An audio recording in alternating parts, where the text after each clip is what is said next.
hope for the masses. Headline edition, July 8, 1947. The Army Air Forces has announced that a flying disc has been found and is now in the possession of the Army. If the game is rigged, change the game. Game changer. I occasionally think how quickly our differences worldwide would vanish if we were facing an alien threat from outside this world. This is Fade to Black with your host, Jimmy Church, on the Game Changer Radio Network and KGRA, the Global Radio Alliance. I need your help to get to the year 1985. You're listening to Fade to Black with Jimmy Church on the Game Changer Network.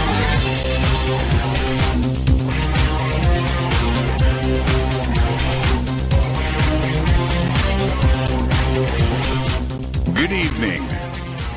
Fade to Black. Bespoke Radio. For the masses. Yeah, man.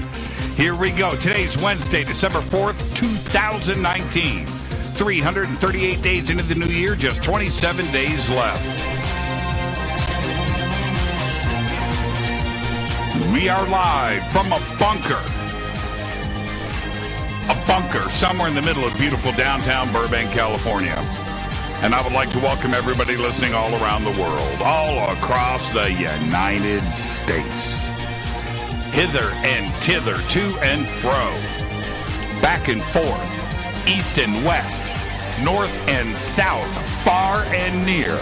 This is Fade to Black for KJCR, the Game Changer Network, and KGRA, the planet. I am your host, Jimmy Church. All right. What is cracking, everybody? How you doing? How you doing? I've been looking forward to this show for many years. Tonight we have very special guests, Lynn Picknett and Clive Prince. Unbelievable. That's right, live from the UK. And they are here to discuss their new book, When God Had a Wife. I'm holding it up to the camera there. There you go. There's the cover. You can head over to jimmychurchradio.com and click on their links and go and get yourself a copy of this. This is a great, great read. We'll be discussing this book tonight. Tomorrow night, Deep Prasad is joining us live from India. And that will complete our first-time guest week here on Fade to Black, and it has been amazing. Greg Braden on Monday night, just an absolutely incredible show. Last night, I think will go down in history as the night that Neil called in. Wow. What a great night last night on the show. And then tonight, of course, we have Lynn and Clive here. Tomorrow night, Deep Prasad. And to get things started tonight, follow me on Twitter at JChurchRadio. That's what you want to do, at JChurchRadio. And hashtag F2B is the sandbox. You can join the conversation there. We will do a few thousand tweets tonight during the show. And you can engage in the conversation right there with all the other Fadernauts right there. Hashtag F2B. Any questions or comments for myself tonight or our guests, Lynn and Clive, you can post it right there at hashtag F2BQ on Twitter. Okay? We are going to discuss a lot tonight with history and, of course, lost history and religion. And these are questions that we all have as we go through our life's journey. And tonight, with Lynn and Clive, two of the best guests that we can have to ask these questions and pursue these answers. So you can do that right there, hashtag F2BQ. You can also email throughout the show, of course, at jimmy@jimmychurchradio.com. Lynn and Clive have researched historical and religious mysteries, authoring such bestsellers as The Stargate Conspiracy and The Templar Revelation, which directly inspired the Da Vinci Code. frequent speakers at conferences around the world. They regularly appear on TV series such as Forbidden History, History's Ultimate Spies, and the Medieval Murder Mysteries. Tonight, we're going to discuss their new book, When God Had a Wife, where they reveal the spiritual legacy of the Jewish goddesses. And, of course, we'll examine the title itself, When God Had a Wife. The links for everything are over at jimmychurchradio.com, and visit their website, picknettprince.com. And I would like to welcome for the first time to Fade to Black, Clive Prince and Lynn Picknett. Good evening, you two. Good morning, actually. How are you? Good morning and good evening, or whatever it is. We're doing very well with the coffee. Yeah, right on. And before we get started, you get the first-time guest disclaimer. Now, the next time you're on the show, you don't get it, but tonight you do, which is this. Lynn and Clive, it's just the three of us sitting on my couch having a conversation as friends, and where the conversation starts, it starts. Where it ends, but we're going to end as friends. There you go. You ready to go? Yep. Yeah, ready when you are. Yeah, the first time guest disclaimer started many, many years ago. I don't know how it did, but the audience would not let me not do it after that. I would get it in real time. I'd get tweets and emails. Jimmy, you forgot the first time. So it's a tradition, and it's an honor that I'm able to do it tonight with the two of you. And let's actually let's do this. I want to go back to the beginning of everything, but it's actually a simple question that we're going to start with. Did the research, it's kind of like the chicken or the egg thing. Did the research and the interest happen because it was something that intrigued you, or did the research and the revelations happen because you wanted to stir the pot and go against the grain? Which one was it? You mean the beginning of our career? Yes. Yeah. Well, no, we began our career because we were absolutely intrigued by the Shroud of Turin. And then it was suddenly declared, a fake. And we thought, well, it's a fake, we agree, but it's the most remarkable fake ever. So we actually were so red hot on that. And we eventually got offered a book deal. And that's the beginning of our career in 1994. I think, just thinking about your question, I think really for us it started, and each book comes about. It's just because we think we have something to say. We think we've noticed something or come across something that other people haven't, or that we want to bring things to people's awareness. So I think that's really what motivates us in all of our books. It's just we get to a point, we research these things because we're interested. We love mysteries, we want to try and solve mysteries, and there comes a point where we actually think, we've got something to say that we think people will want to listen to. But we'd be doing this kind of thing anyway because it's just what we were about. And very early on, you must have learned some techniques in fighting back, right? Because you are definitely stirring the pot and going against academia, going against accepted religious dogma that has been ingrained for millennia, and you've got to prepare for another fight, right? Well, yes. Every book really turns out to be a bit of a fight.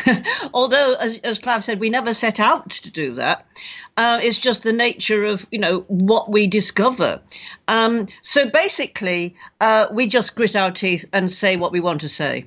And, we don't have any great technique for fighting back because often the opposition, if you like, the form it takes is a sort of resounding silence, as the old phrase, they wouldn't give us the oxygen of publicity. Right. And so because of that, and I totally appreciate that, and because of that, do you now not care what the critics have to say? You're going to do what you're going to do anyway. Yes, that's right. I think that's something we came to a long time ago, is that, we have, if we're going to do what we're going to do, we're just going to have to ignore the critics, or or respond to them. I mean, a lot of the things we write, so particularly in the new book, that appear to most, a sort of mass audience as being sort of controversial, are in fact things that are well known within academia. We've often found this with the books that we've written, that things that the specialists in these subjects, the scholars in these subjects, know and talk about among themselves and publish papers about in obscure sort of academic journals and other publications.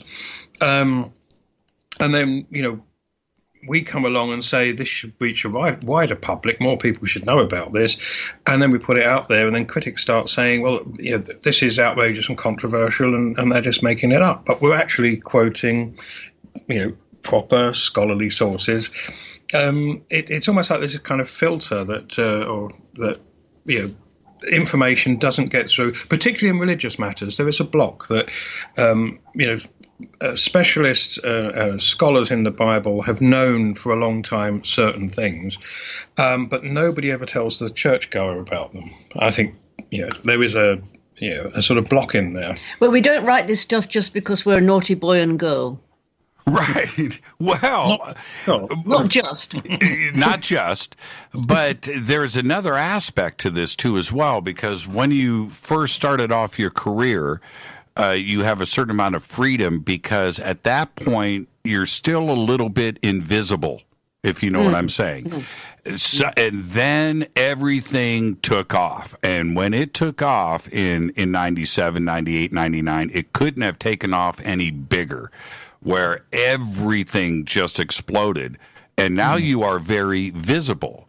And how did you guys handle that with everybody coming at you from every direction? The entire world was talking about these subjects. Well, it was really a bit later than you said. It was really with the Da Vinci Code, because Dan Brown based a lot of his content on our book, The Templar Revelation, which had come out in 1997. So it was in the early years of the 21st century, it really was almost overwhelming, because actually by pure coincidence, if one believes in such things, we shared a publisher with Dan Brown. And in those days, he didn't really do much publicity outside of the States. So we actually were asked to do a lot of publicity almost on his behalf over here.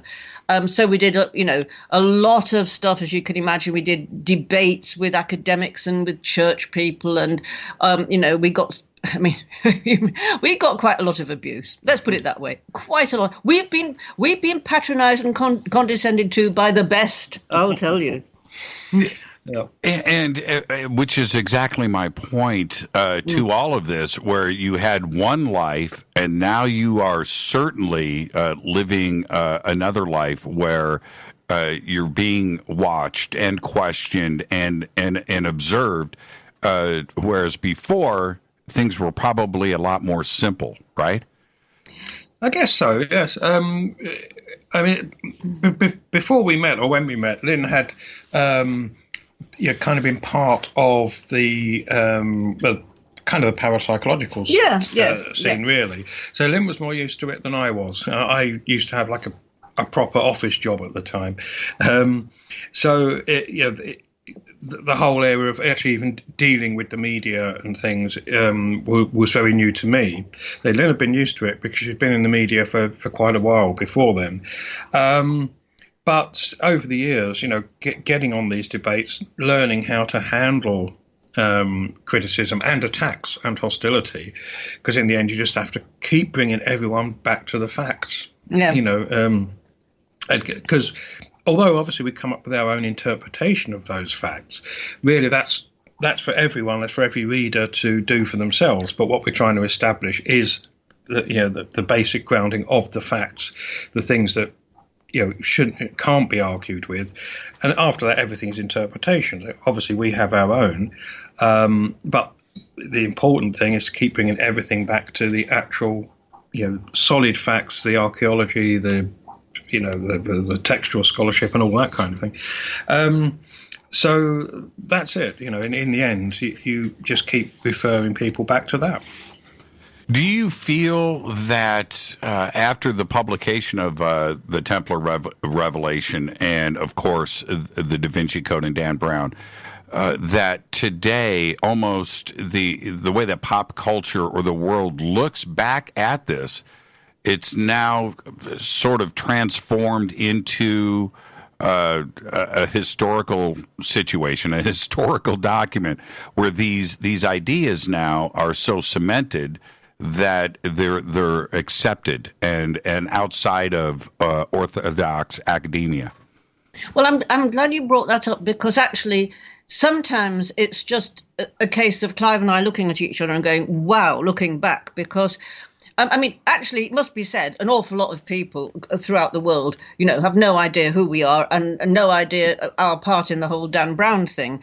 But actually, because of us, I mean, it is true, false modesty aside, it is true that basically through us, Dan Brown certainly got the whole world almost talking about this huge global conversation about things like the Gnostic Gospels and the relationship between Jesus and Mary Magdalene, which, he was inspired to look at largely because of our book, The Templar Revelation. So, yes, we did. You're quite right. We did have a part in getting this global conversation going, which has indeed changed the world. I firmly believe that, where today not only are you two quoted, but the ideas that were presented are something that it's openly discussed today, and this wasn't the case in the 80s or the 70s or in the past, where today we just accept it and we move forward. I find that exciting. Absolutely, yes, and so do we, and it's great to be part of that. I was going to say movement; that might not be the right word, but for example, as Lynn was saying with the Da Vinci Code, before that book came about, most people were not aware of the existence, for example, of the Gnostic Gospels, which certainly exist, and again, one can interpret what they say and come to different conclusions. But the fact is that most people were actually unaware that these alternative gospels, these alternative texts about Jesus, given a completely different picture, even existed. So when I said earlier that we keep trying to bring everything back to the facts, that's a classic example. The very fact that so many people didn't know that these sources existed and have existed for 2,000 years. So what one then does with it and how one interprets that is another question. But the fact is that that novel, Dan Brown's novel, brought that to a lot of people's attention and therefore did a great service to everyone. And a wonderful irony that, you would have predicted, one would have predicted many, many years ago, if, the world was going to change, some great revelation, it would obviously come through some academic book or some academic revelation. And instead it came through an airport thriller. Yeah, that's right. That's right. And going back to the very genesis of the internet, and I'm talking about 1995, I'm goofing around, I'm doing research, and I stumbled on, at that time, the only little tiny website on Rennes-le-Château. Oh, yeah. And I'm going and I'm reading. I'm like, holy crap! Right? Okay, what's going on here? There was no other resources for that out there, and that led to one thing, which led to another, which led me to the Turin Shroud, your book, which eventually, a couple of years later, of course, the Templar Revelation comes out. But it was those spider webs of research that all came off of Rennes-le-Château and for the rest of the world. I'm talking about Mary Magdalene and, of course, Jesus and southern France and Jerusalem and the Knights Templar and everything else that was going on. And that's what led me to you guys. And the world wouldn't have known really about Rennes-le-Château and everything that came off of that, the Sinclairs and Rosalind Chapel. All of these things tied themselves together, didn't they? They did. And Yeah, it's a subject that we've written about as well in our books. We don't claim to have solved the mystery, but I think we've made some headway with it. But it's what we found, because same as you, during the kind of mid-90s, Lynn and I were getting very much interested in that whole mystery, and it was just amazing. When we interacted with other researchers, a whole community of people who, like yourself, had kind of stumbled across this and wanted to know more.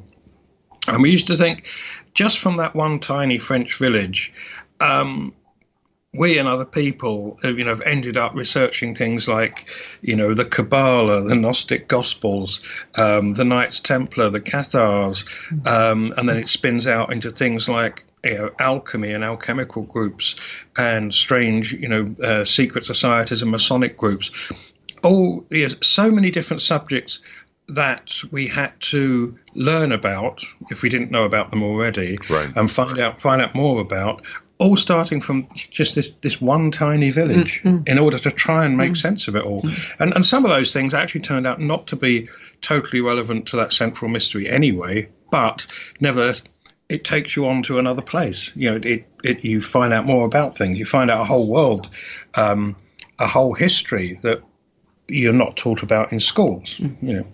And the breadcrumbs, they're everywhere, right? One thing is leading to another, and you only have so much time in the day, so many days in the week. How do you choose which breadcrumb? Right. Well, there's a certain amount of Picknett and Prince early research for every book begins in the pub. Obviously, we're Brits. That's what happens. Fair enough. But we'd sit there and just talk and freewheel, but of course, at this stage in our career, we've got background of quite a lot of books, as you know. And so one book tends to grow out of the past book, and which grew out of the book before that. So it's a kind of organic process. And as you say, the breadcrumbs, I mean, it's a question of sweeping them all up and looking at the pattern that they make, really. I can only imagine, because when you look at, just as Clive just pointed out, that little village right in France, and with Rennes-le-Château, and what came out of it and off of it and around it throughout history. This wasn't just something modern in the 20th century. Yeah, and it is the whole kind of hidden history.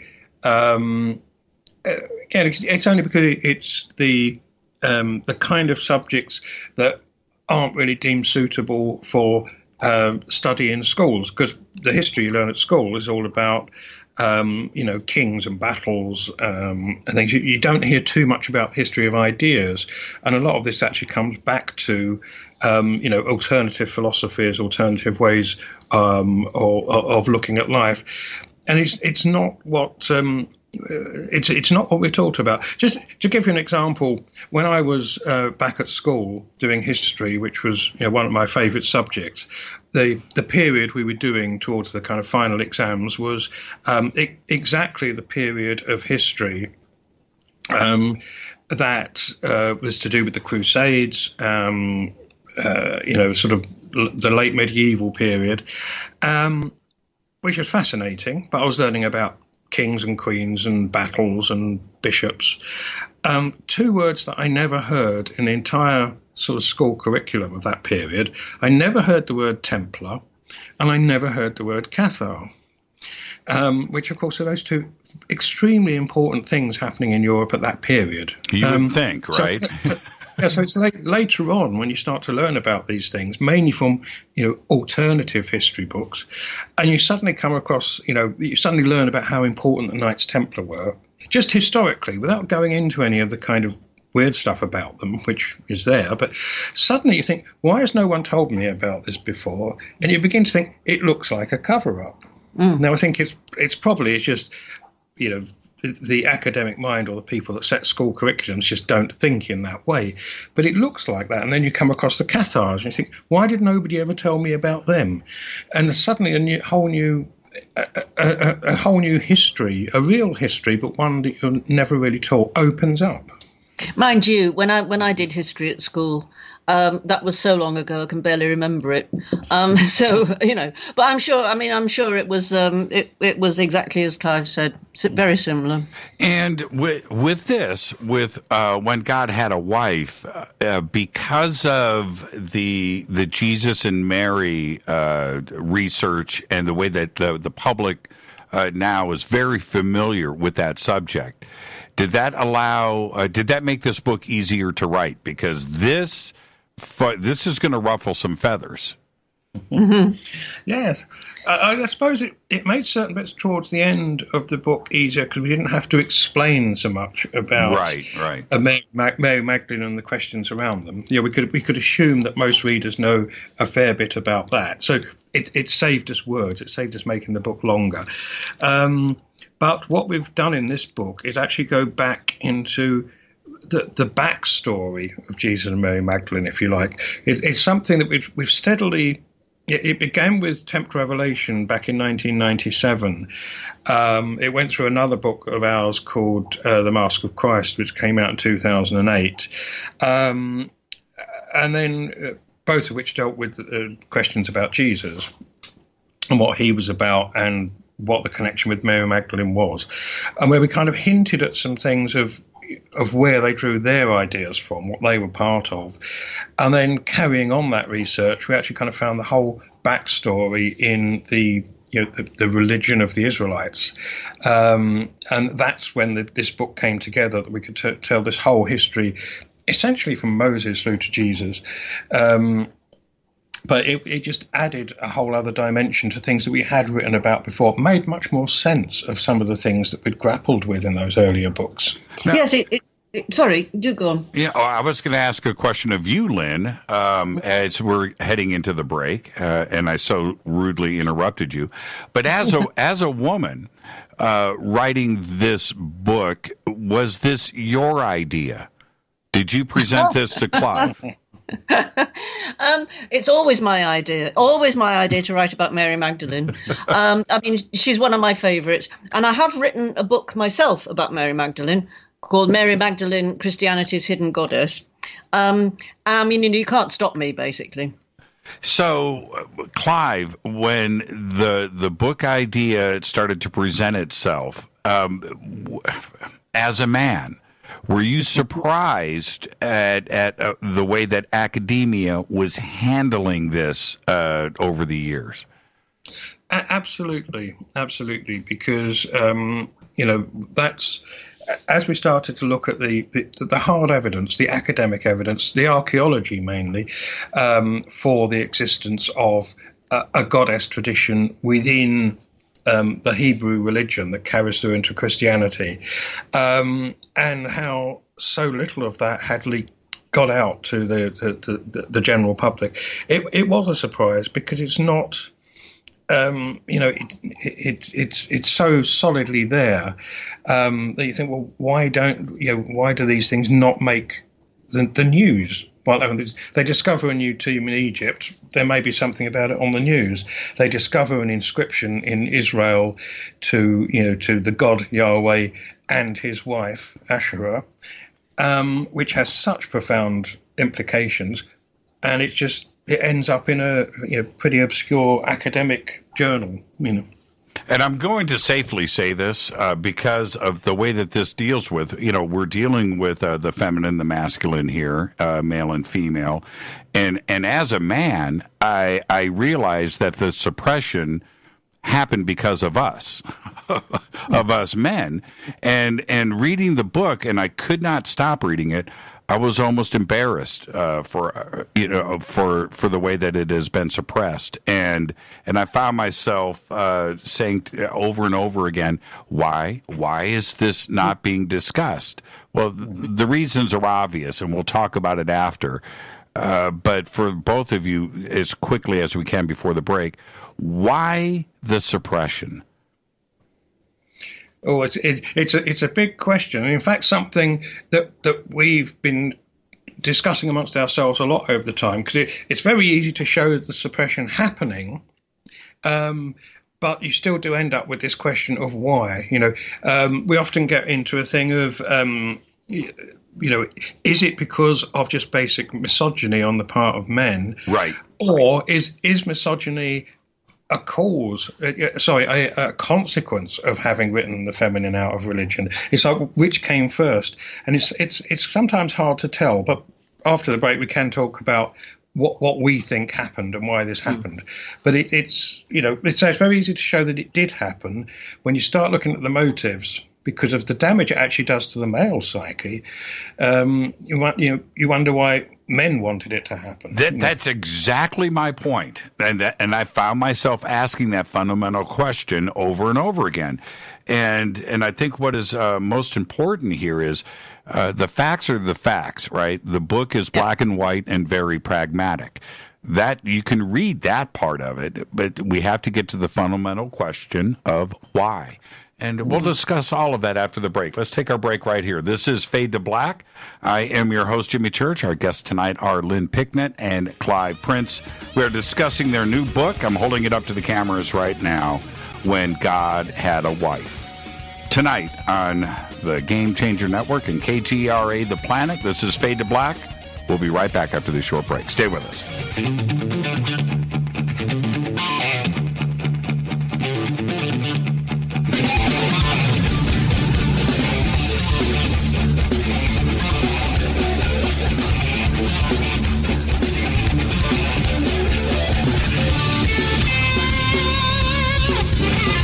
All right, welcome back. Fade to Black. I'm your host, Jimmy Church. Our guests tonight, Lynn Picknett and Clive Prince, discussing their book, When God Had a Wife. And we're going to get straight to it right now.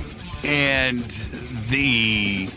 all roads lead to Egypt. All roads lead to Egypt. They just seem to do that.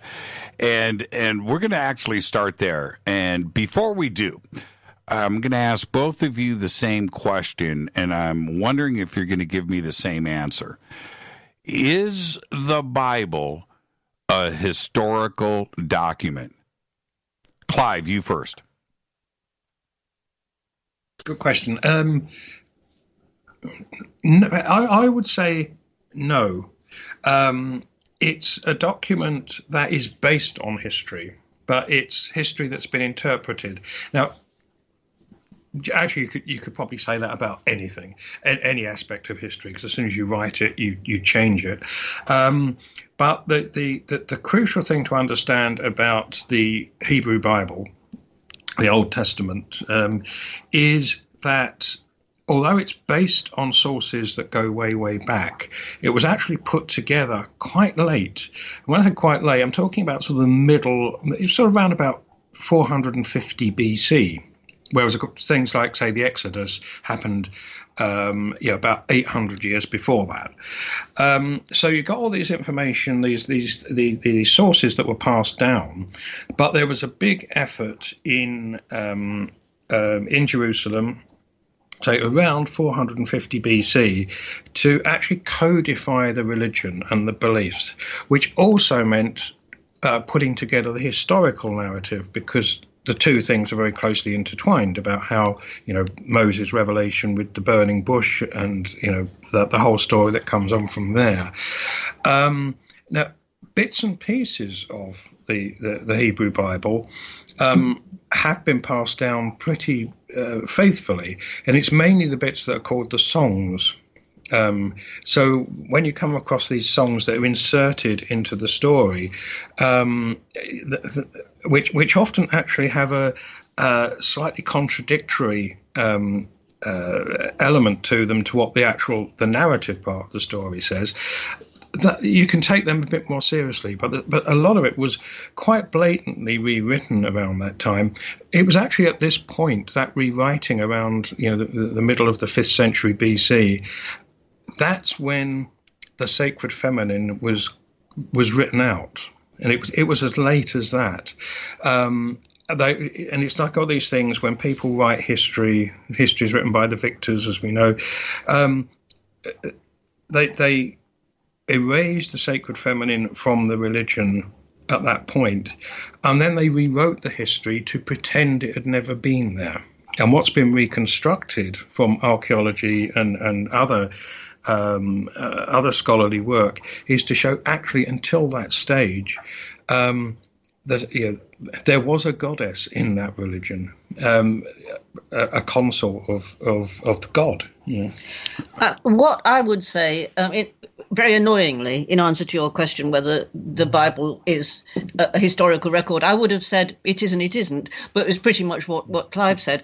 Yes, we do have to bear in mind that as long as we, for the sake of argument, remove the idea that it was somehow written by God, what you're left with is a historical document that is open to interpretation, just like any other.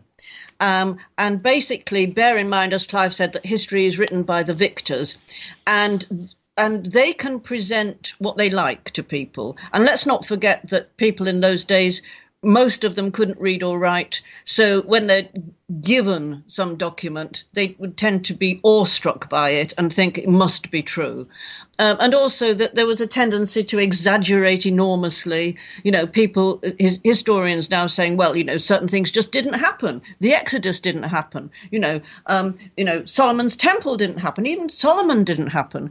But actually, this is probably just simply exaggeration. Solomon's temple was there, but it was much smaller, much less grand than we are led to believe. So basically, yes, some of the Bible is historical, but it's overlaid with layers and layers of hype, basically. And you guys present that position. I feel that you remain objective. Right, that's where we try. We try. Yeah, you remain objective because, just like you just pointed out, Lynn, there when you're talking about Solomon's temple and David in that period, clearly referenced in the Bible, but all of the civilizations around Israel at that time, they don't make any reference to it at all. Exactly. Yeah. Which is what leads some. There is a whole strand within biblical scholarship. People called biblical minimalists is what the name given to them, who basically deny. They say if there's no evidence, independent evidence for something that happened in the Bible, then it didn't happen. So it's almost a fundamentalist position from the opposite point of view. If we can't prove it happened, then we're going to assume it didn't. And what we found when we looked into this is that, no, these things did happen, as Lynn said, just on a smaller scale than we're led to believe from those texts. For an example, I think when the Bible talks about the Exodus from Egypt, it said it was 600,000 men and their wives and children, which is a couple of million people suddenly leaving Egypt. Now, people have looked at that and said, that is just impossible. That many people leaving Egypt would have left a big mark on history. Because that big mark isn't there, it didn't happen. But when you actually look at it from the other point of view, you say, actually, it did happen. It's just that number of 600,000 they just exaggerated it when these stories were written down many centuries later. It did happen, but on a much smaller scale. And then, the archaeology does fit that on a much smaller scale of, So, well, let me jump in because I don't want this thought to get away from me. I wanted to ask you this specifically about biblical minimalist, in that did you ever consider yourselves biblical minimalist at one point, and did that change for you? I don't think we ever did, because I think we always just assumed there was a core of historical truth. When we first came into the subject, I think we just assumed there was a core of historical truth and went looking for it. And it was quite a while into that you actually came across this very extreme position of the biblical minimalists. Then you look at it and you think, well, let's try this out. Have they got a point? Let's look at their evidence. Right. But it didn't take long to actually think, no, actually, they just become, they're almost too legalistic. They're like lawyers, if you can't prove it happened, it didn't. And we saw that no, it's too simple an approach to history. I mean, history is more complicated than that. But there is a moment when you discover that the lack of evidence. Where you think, what's going on? I mean, many, many years ago, before I met Clive, before I got on this path, I went to the British Museum, and in my naivety, I asked one of the attendants, where the stuff was, where the exhibits were for the Israelites in Egypt, and he looked pityingly at me and said, "There isn't any," and it was like I thought, what? What's going on here? I mean, I didn't know that there was just absolutely nil evidence in that sense, at least in those days. I mean, talking about many years ago now. So that was a bit of a shock to me. So basically, you have to start really forensically as Clive said, forensically looking at the evidence, sifting it, which is what we like to think we do in every case. And then we come to the very fundamental aspect of it all, which is we have been, and I include myself in that, we have been led to believe that God was independent, right? He was doing his own thing. And when we start talking about this aspect of, did God have a wife? Was he, did he have somebody that was standing by his side? Was there no, that's without question. That is the dogma today, isn't it? Yeah, it is, and that is really, I think, the big thing for us. The big, perhaps in its way, the most shocking revelation is to realize that we've always been brought up to believe that the whole Bible story from beginning to end, Old Testament and New, is about monotheism, people that worshipped and believed in just one God, one male God. But this is actually not true. When I was talking earlier about this reinvention, the codifying of the religion in the 5th century BC, it's not until that point that the Israelites, the Hebrews, actually became monotheist. The Israelites of, say, Moses' time, from Solomon's time, of all that period, despite what the Hebrew Bible says, it's now known absolutely were not monotheists. They were what's called monolaters, which is a distinction. Monolatry is where you worship one particular god while still acknowledging the existence of others, and it's normally your tribal god. And this is just known amongst in academia as a fact. And the strange thing is that even the historical books of the Hebrew Bible don't pretend otherwise. They don't talk about God as being the only God. They just talk about him being the one that the people of Israel have pledged themselves to worship. There are phrases in the Bible like where people say, people praising God say, "Who among the gods is like you, O Lord?"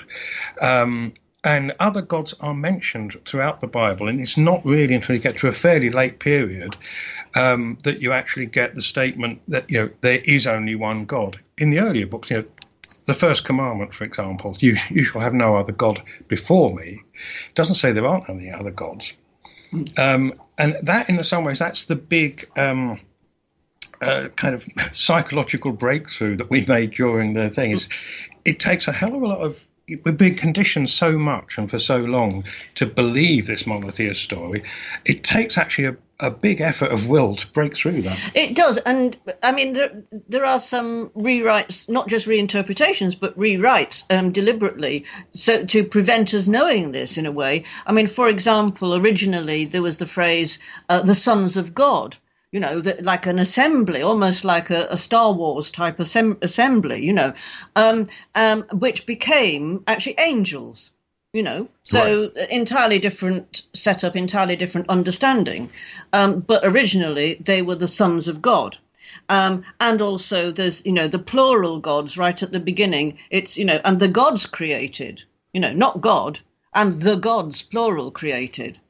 And not all of those divine beings were male. And going back to where we started, this is a great setup for that, in that all roads lead back to Egypt. Egypt, and certainly with the demigods, and going back to the prehistory of Egypt, the pre-Pharaoh ages, Egyptians didn't have any issues with a strong feminine presence. In fact, it was half of everything that their culture was based on, wasn't it? Yes, I mean, I think all ancient cultures, but it's very noticeable in Egypt that it has this balance between male deities and female deities. Not to say that these cultures weren't patriarchal. Egypt certainly was, but nevertheless, they still have this, reverence for the female, the sacred feminine. It's just the recognition. In a way, you can't have a family without a mother and father. So you need the two. So it's very much, you'd expect the ancient Israelites from the time of Moses to have that same balance.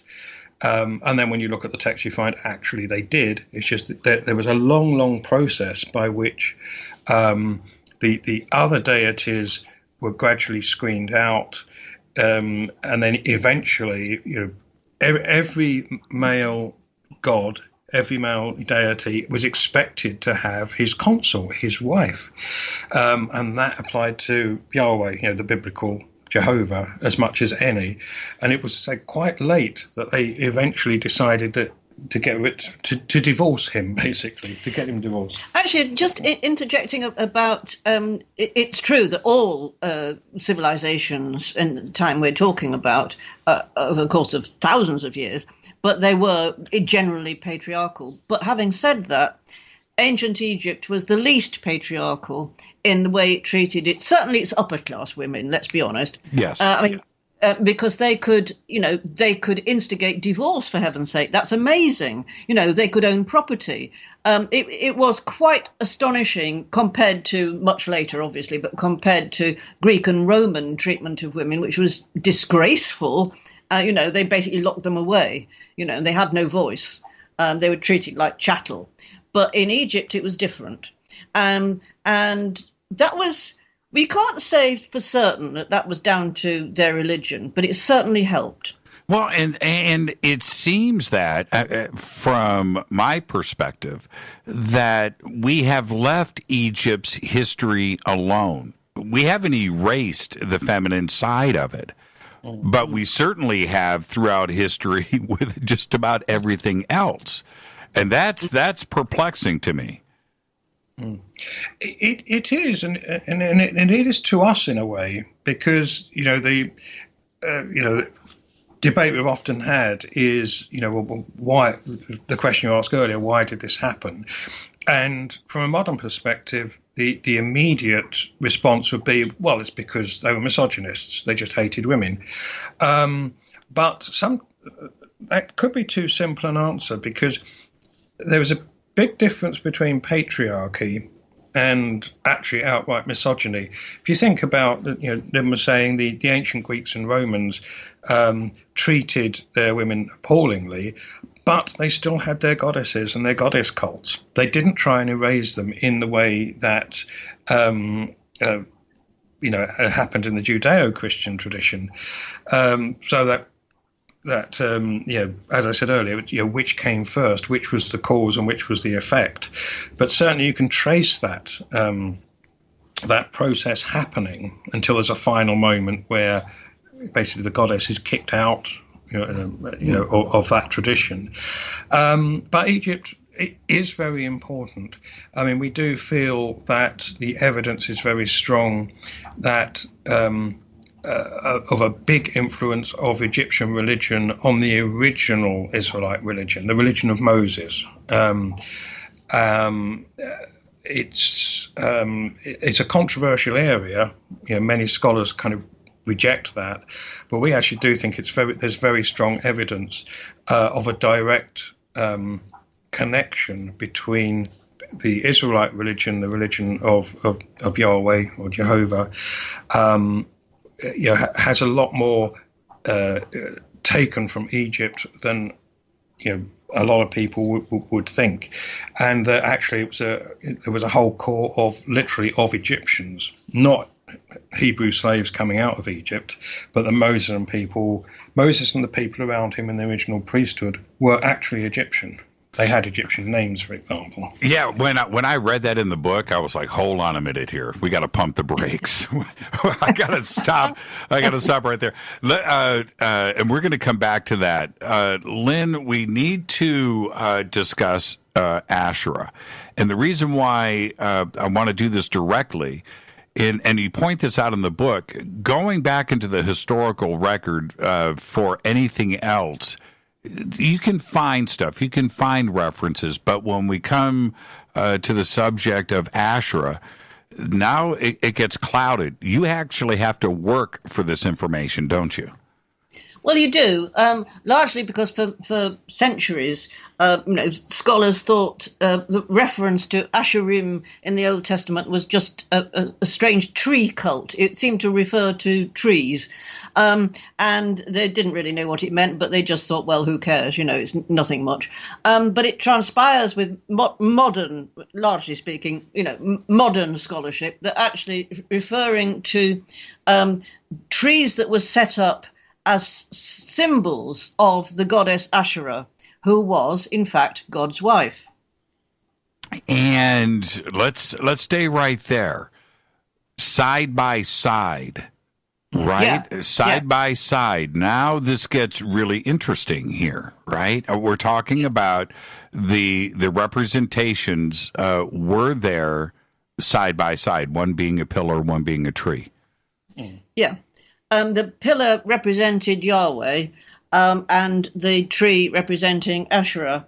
And although there were no graven images of Yahweh allowed, or indeed really of anybody allowed, certainly later in Solomon's temple, Yahweh was worshipped, but so was Asherah. And actually, she was an official part of the religion. And this is astonishing, isn't it? That people just don't know this. No. I said to you earlier off air, I found myself putting down the book so many times going, why isn't this being discussed? Yeah. So, okay, we're going to be talking about Asherah quite a bit, and we're going to head towards the break. Who was Asherah? Asherah was a goddess. She's also known from the Canaanite sources. This is what gave the clue to what the Asherah mentioned in the Bible is. And she was under the Canaanite and, to an extent, the Israelite religion. The big main god was a god called El. And he had a consort, a wife, who helped him in the act of creating the world, and was the mother of the lesser gods. And that's exactly the role she has in the Hebrew Bible. Although it's been rewritten so much, it's hard to sort of untangle it, but it's there. So she was essentially, the big mother goddess, the consort of the big god, the chief god, and the two of them together were the parents of the lesser deities. And who, as Lynn said, became angels later in the Bible. But that's who she was. She was the big goddess, the mother goddess, the mother of the gods, as well as co-creator of humanity. And it's beyond a scandal, isn't it? That people just don't know. Well, they will now. Yeah, well, and El was the Hebrew name for God, and what was hers? She was called Asherah too, because El was both the Canaanite and the Hebrew name. Because the god of the book of Genesis is El exclusively throughout that. There comes a point when Moses has this experience with the burning bush that God's name changes to Yahweh. And that's portrayed in the Bible as it's the same God. It's just referred to as a different name. And then pretty much the majority of times after that point, God is now Yahweh. When you reconstruct the thing, you realize it was obviously in the beginning, they were two separate gods. El was the big creator god. Yahweh was one of the second rank, one of the sons of El, who was given the people of Israel, the nation of Israel, as, the nations of the earth were divided amongst the sons of El, and Yahweh got Israel, which is why it had this special one-to-one relationship. Although it's portrayed in the Bible as if it's El and Yahweh are just two names for the same God, when you reconstruct the whole thing and look at it in the right way and you compare it to, say, the Canaanite legends, it's very clear there were originally two separate deities, a high one and a lower one. And during that later rewriting, that whole thing got fudged and changed. But it can be reconstructed. I mean, the thing to remember is that it was desperately unusual to have just one God in those days. It was abnormal. It was unnatural to have just one God. It was the total norm across the civilized world was to have a pantheon or a range of gods who had different functions, just like the Catholic saints, which is a reflection of that. Was there a Hebrew feminine version of El? Yes, there is sometimes referred to as Anat in some inscriptions. That's where I'm going, right? and I read that, and I was just thinking, that's what I'm on about. How is that not referenced today? Well, there are actually inscriptions that have been found. This is where the archaeology becomes important. There are inscriptions that have been found. There are two, this is obviously before the rewriting of the text and the compiling of it into this, what became the Hebrew Bible. But from that earlier period, you actually have found inscriptions to Yahweh and his Asherah. The two of them as a couple.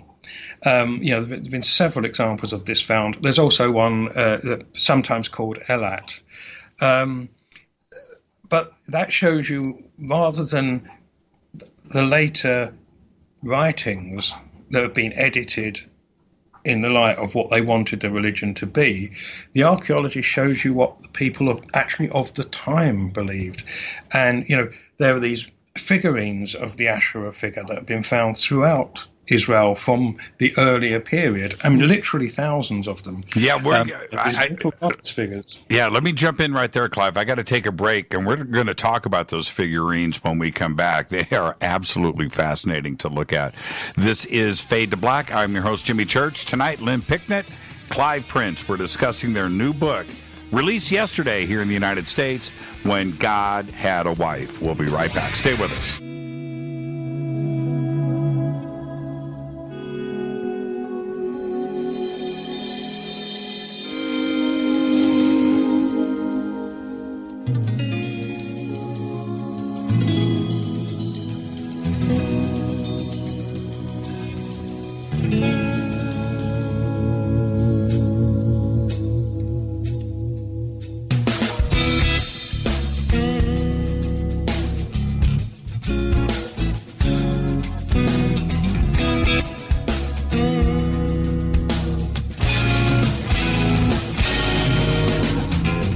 Welcome back. Fade to Black. I'm your host, Jimmy Church. Great show tonight. I want to remind everybody, tomorrow night, we're not doing open lines. Tomorrow night, live from India, Deep Prasad is joining the show. So that'll be tomorrow night. Tonight, it's Lynn Picknett and Clive Prince. We're discussing their new book, When God Had a Wife. And by the way, I've got the title for your next book. When God Had a Mom. That's it. That's the next book. That's the next book. Well, as I was reading through it, I want to get back to Asherah in just a second, but Kadesh. I hope I'm saying it right. And I went back. By the way, I want everybody to know that the book is full of notes and references back to all of their research, and I like a good spy novel like anybody. But it's books like this where I'm actually able to work and research and reference that means so much to me, and this book is full of that. And when I got to Kadesh, is that how you say it? We say Kadesh, but we don't know. We don't know either. So, yeah. I mean, no one really knows because they didn't have vowels in those days, so everyone has to guess. Right. So, tomato, tomato. Yep. Is that God's mom? Well, no. Well, it depends which God you're talking about, because there's this thing of saying earlier El, the big God, and Yahweh originally being one of the sons, the second level God. Now, a strange thing happened over the course of the evolution of the religion that we go into. It's a bit of a complicated story, but we go to in the book that over time Asherah, who started off as the wife of El, in later belief got transferred to Yahweh, to the son, and was then worshipped in the temple alongside Yahweh, as Lynn was saying. The thing with Kadesh is that, like all the ancient goddesses, Asherah had her different aspects and her different names. Although she was the mother goddess primarily, the wife of the big god, she also had her fertility and her very erotic aspect. And this is the one that, when people talk about Kadesh, that's the side of her they're talking about. So this is her in her kind of sexy, raunchy. That's yeah, the word. Raunchy. So Asherah's, you can think of her as the mother. Kadesh is she's still the mother, but she's, as Lynn said, raunchy.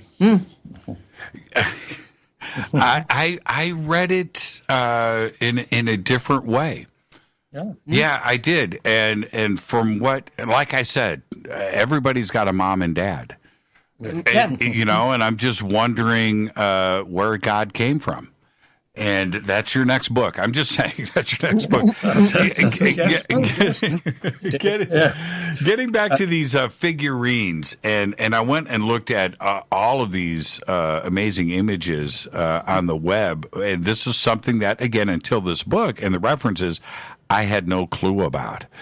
And I looked at the collections, and the fascinating thing for me, and I want to know why only the waist up? Well, these figurines, which they're very small, kind of little models, they seem to be emphasizing the goddess, emphasizing Asherah as mother, as nurturer. So there's a great emphasis on the breasts, but not in an erotic way. It's as nurturing, as nursing. So the legs are irrelevant. Yeah, the legs are there are no legs, and that's my point. They're on, how do I say this? They're on stands, right? Am I describing that correctly? That's it. I mean, partly they're called pillar-based figurines. Pillar-based. Part of the legs aren't there because to give them a base to stand up on. But I would just say that there are other images of Asherah in her Kadesh mode, and they do show everything from the waist down in quite graphic detail. So it depends which bit you're honouring. But these figurines, which were there, they're found literally, something like 3,000 of them throughout Israel, in Jerusalem, all from the period, the Israelite period. I think that's sort of 7th to 8th century BC. And they're obviously very, very popular images. They're very domestic. Yeah, and I should add that, of course, you have to bear in mind that although, as Clive said, there are about 3,000 of them, they're the only ones that have been found. I mean, imagine how many there actually were, that have got destroyed over the years. I mean, it just shows you how beloved she was, how revered, and how she was a part of everyday life, because ordinary people would have had, these little figurines around their homes, no matter how modest. So she was actually an integral part of their everyday worship.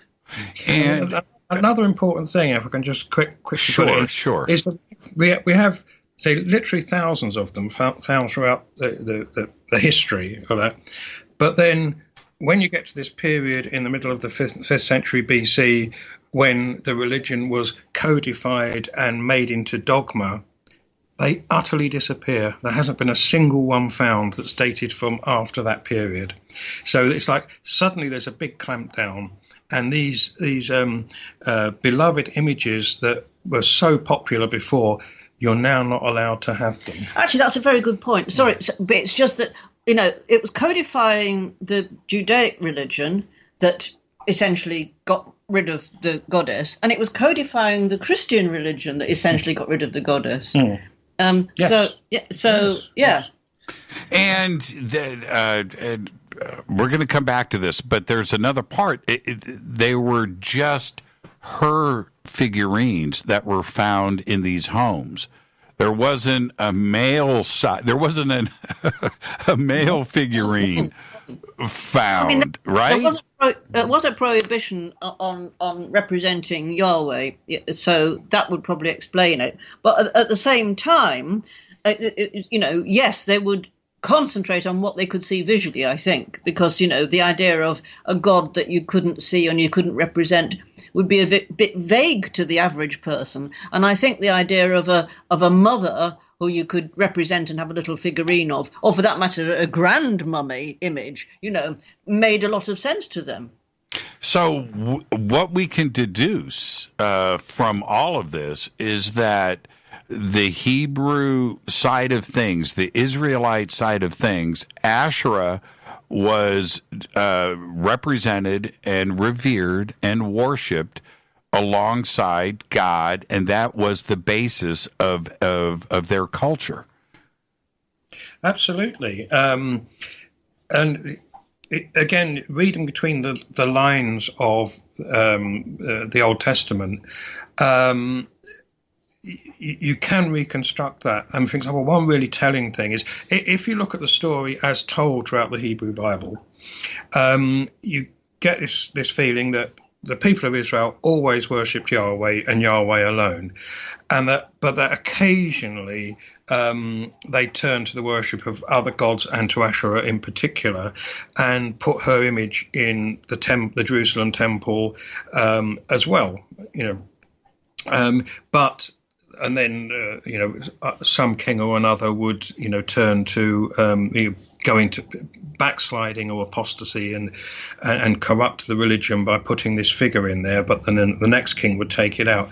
The impression that's given is that the temple was for Yahweh alone, except for these odd occasions when people went off the rails.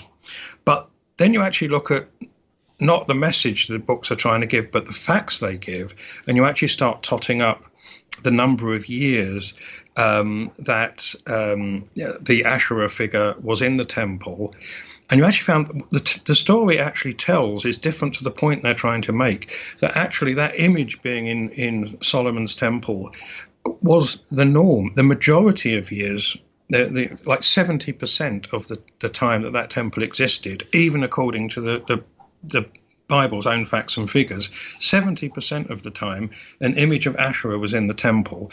So it's the times when a particularly reforming king would come and take those images out of the temple.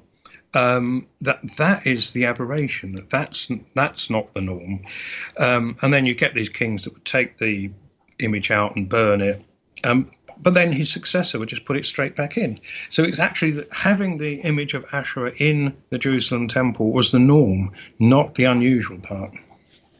There was, we always go back to, the facts, the archaeology, what is the evidence? We have to go back to that, and you guys do.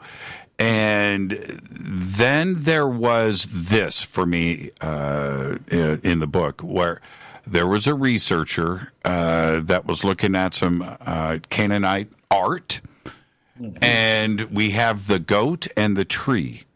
And when I want you guys to go through this, because we'll talk about a revelation, right?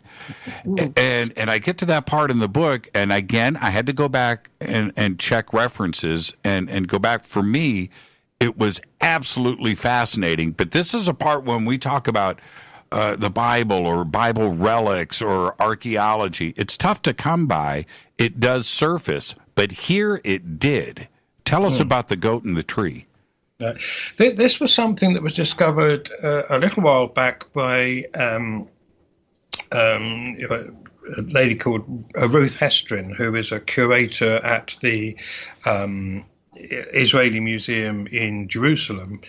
And although she was, had a position in that, she wasn't an academic biblical scholar, which is why what she discovered was ignored for so long. But eventually, it got published and taken notice of. It's a fairly complicated line of reasoning that she did. But she was just noticing that there was this image of a tree with two goats either side, sort of standing on their back legs, nibbling at it. But this was a Canaanite image, and it was acknowledged to be a symbol of Asherah. And, as we've said, Asherah was symbolized by a tree. In some other images, there's also the tree is rising from basically a pubic triangle, but also with the goats either side kind of nibbling at the tree.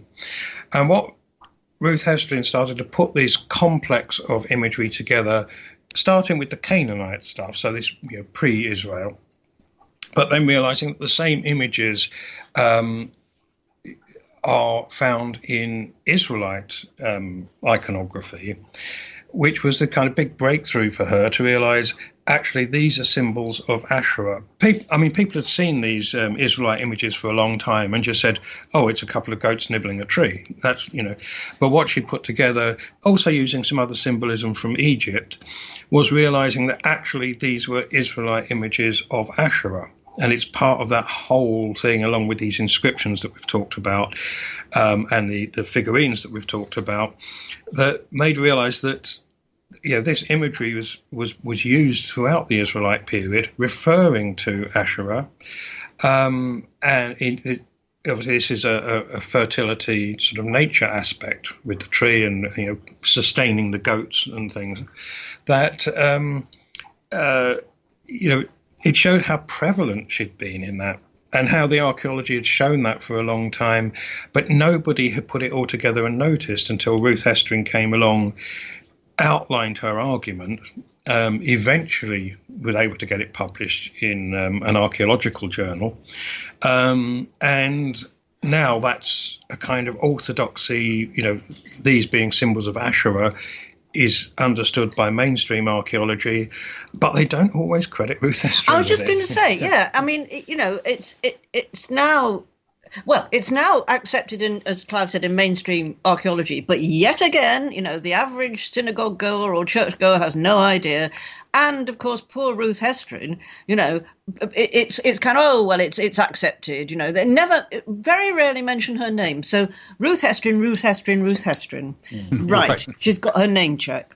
And about time too. I mean, that was an amazing piece of deduction. Now, if I had, the other part about Ruth was, she's making these connections, and she goes to look at history and came up empty. That's the other part for me. She realized things were being erased or were erased. It was something that she should have known about. But if I had a rabbi on the show, you know what? I know a couple. I should get one on the phone right now. What do you think that they would have to say about this? Actually, I really don't know. I think there might be. I mean, if absolutely pressed, they might say, "Oh well, yes. I mean, yes, we've known about Asherah. Yeah, there's some sort of talk of her, being, worshipped by some pockets of people in the old days. But that, of course, was heresy. That was apostasy. Or maybe just simply not even know about it. It's a bit like, Christians. You can imagine. Over the years, we've had debates with them about various things. And you say, well, what about the Gnostic Gospels? And they'll say, well, even priests or vicars will say, well, we think we've heard of them, and it's a whole blanking one whole aspect of the religion, both the Judaic religion and Christianity, and it's usually to do with the feminine. But I think the problem from a modern perspective, if you were debating with a rabbi, yes, there is now a grudging acknowledgement that yes, the feminine needs to be acknowledged, and there are streams, there are obviously sort of feminist forms of Judaism in which have female rabbis and that, and they're beginning to acknowledge that God has a feminine aspect. Which is all fine and good. But I'm thinking from a modern perspective, the problem with what we're saying in the book is it's also questioning the idea of monotheism. And I think that's a harder one to get over, because after saying for literally thousands of years, telling people it's monotheist, there's only one God, that's all you need to worry about, suddenly to say, actually, no, there were others. It's a harder one to get over. That you can gradually reintroduce the sacred feminine, and it is happening slowly. Not quickly enough. Happening within Christianity as well. Again, slowly, but actually questioning the basic monotheism is a tricky one. Yeah, and the just plural gods is a tricky one to convey to most people now, because to most people, like we talk about the ancient Egyptian gods, and they instantly think about animal or bird-headed people, which is distasteful to a lot of modern people. So they wouldn't even try to get their heads around the idea of many gods. Although, interestingly, it's quite easy, for a Catholic to get his or her head around the idea of saints, representing different aspects of the divine life. But yes, it's a tricky one, and it will take as Clive said, an awful lot of realigning one's thought processes to understand the idea of many gods. But it's there, we're not making this up. It's there in the Hebrew Bible. And what about the Dead Sea Scrolls? They're important. It's the Dead Sea Scrolls are often looked at from a perspective of what they tell us about Jesus and the origins of Christianity, but they're equally important, if not more so, about what they tell us about the origins of Judaism. Because among the Dead Sea Scrolls, there are many copies of texts we know from the Bible, the books of the Bible. And they're the earliest written copies that we have. Everything else comes from much later. Even though obviously those books had been around a long time, the original manuscripts have long since disappeared. So the earliest ones we have of certain books of the Bible are from the Dead Sea Scrolls, and they show the things that had changed. They preserve a much more faithful original version of those books. One of the most telling things is that in those copies among the Dead Sea Scrolls, they use the term gods, where in the later Bible, the version we have now, they use the term angels. They actually show that even as late as the writing of the Dead Sea Scrolls, the copies of the books they had referred to the gods, Yahweh presiding over an assembly of the gods. This gets changed to angels later, but it's telling us that original form talked about multiple gods, even as late as that, even as late as the Dead Sea Scrolls, which are the last couple of centuries BC. So they tell us a lot about the Judaic religion as it's practiced at that time. Before we head to the break, which would be in 2 minutes, is there a reference to Asherah anywhere in the Dead Sea Scrolls?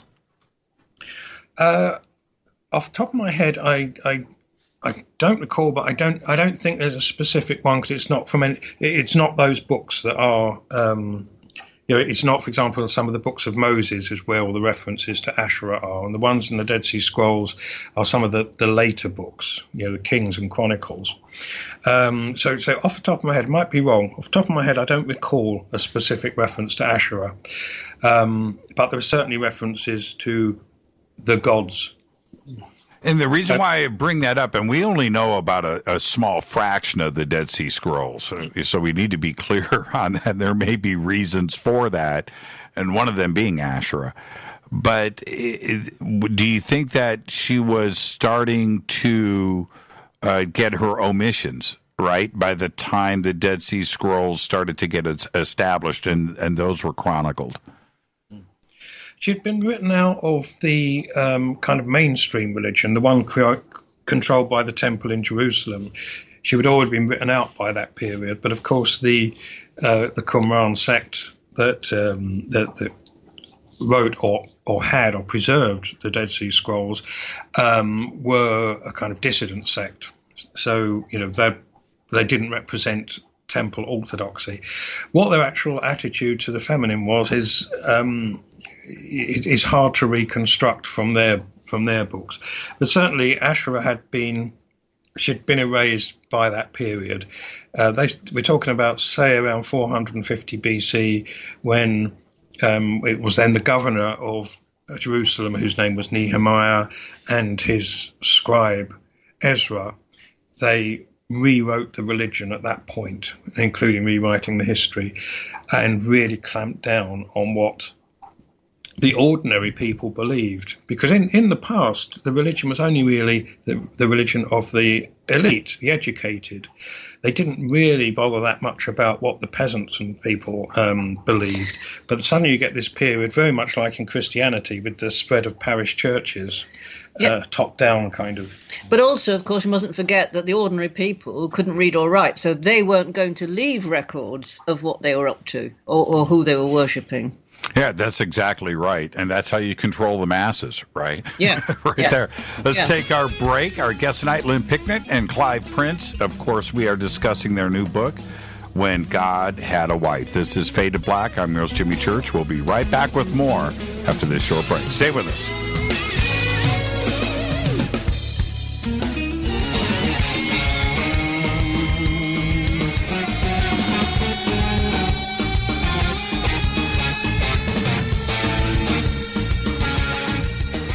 Welcome back, Fade to Black. I am your host, Jimmy Church. You can follow me on Twitter at JChurchRadio.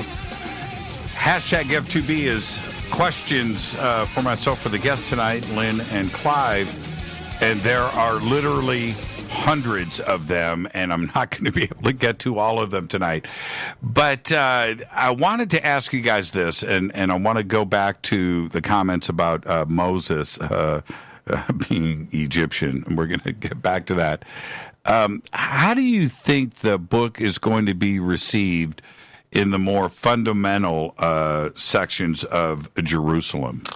I don't think they're going to like it. But, again, there's very little what we're saying there that hasn't been said before. We're just putting it all together in one place as far as the that side of it is concerned. When we get to the kind of Christianity part, that it does fit with some of our own really original research in there to get a complete picture. But fundamentalists of any sort really just stick to what they want to believe, and you can present evidence to the contrary till you're blue in the face, and they'll just stick to what they want to believe. So they probably won't, they won't even notice us. That's the usual. That's the usual response.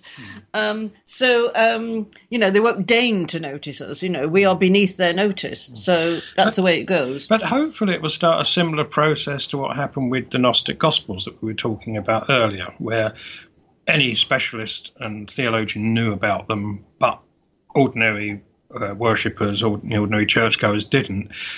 But in the end, it's got to the point where, they can't ignore that anymore. So hopefully it will start a similar process of just, putting the historical record straight. Yeah. There's no other reason for this.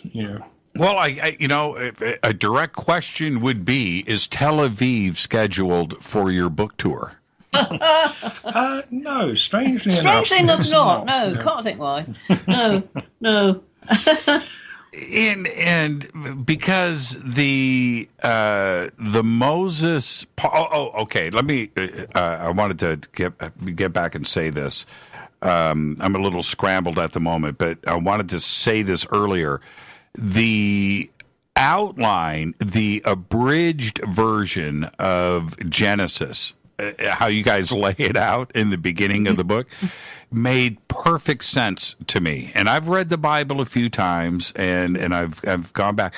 But the way that you laid it out on those few pages in the beginning of the book was perfect. It was really, really well done, and it made a lot of sense. So I wanted to get that out of the way. So if everybody go, if you buy the book just for those 3 pages, you win. Is Osiris, and the that story of Osiris, and if you research Egypt and you read that story, everybody makes that parallel. Wait a minute, this is the Moses story, right? And was it rewritten to fit? You guys know what I'm saying. You know exactly what I'm suggesting here. That the two stories, the two histories, are the same. Yes, I mean, I think that the Moses story, like many stories of these characters, has been heavily mythologized. Similar thing happened with Jesus as well. That people filled in the gaps with the story, bits that they didn't know, by borrowing from other myths, and that happened with Moses, being cast adrift on the Nile. Yeah, it was common enough in those days. They did that. Yeah. And these kind of things, it's what's led, for example, again, we come back to these biblical minimalists to say, it was all just a myth that the Hebrews borrowed. Moses never existed. But then you look at the other side of the argument, you think there are big problems with that. If he just invented this story of this character called Moses, the fact that Moses has an Egyptian name, for example. A bit of a giveaway, yeah.